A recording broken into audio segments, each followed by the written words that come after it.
So, Anthropic has a new tool. And get this, it's designed to solve a problem that AI itself created. Yeah, this comment on X just hits the nail on the head, right? AI is making messes it then has to clean up.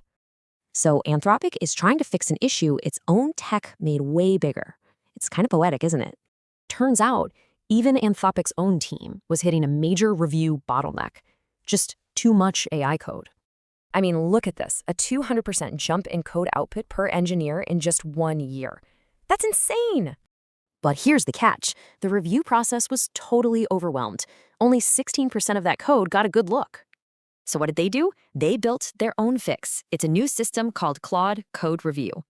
Okay, so here's how it works. It hooks right into GitHub and checks the code before it goes live. And this isn't just some basic spell check for code. You've got multiple AIs working together here. You know, what's really cool is the focus. It's all about depth, not just spitting out code faster. And did it work? Oh yeah. Meaningful feedback shot up from a sad 16% to a whopping 54%. Okay, check this out. It's a perfect real-world example. A developer changed just one single line of code. To any human, it looked like a totally normal, boring fix. Super easy to miss. But Claude's system took one look and flagged it with one word, critical. And why was it critical? Because that one little line would have basically broken their entire login security. And this wasn't a fluke. The numbers show it's crazy accurate, with almost no false positives.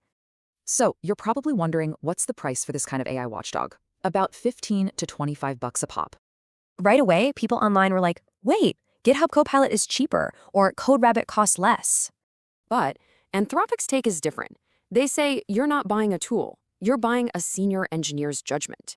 And when you run the numbers, it kind of makes sense. $25 for Claude versus nearly $70 for an engineer's time.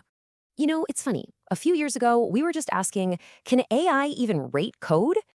Now the question has totally changed. It's, okay, it can write code, but can we actually rely on it?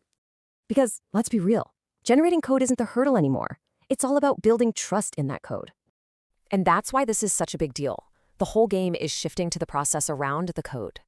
So that leaves us with this thought. Is $25 a bargain for trust? Or is something else going on entirely?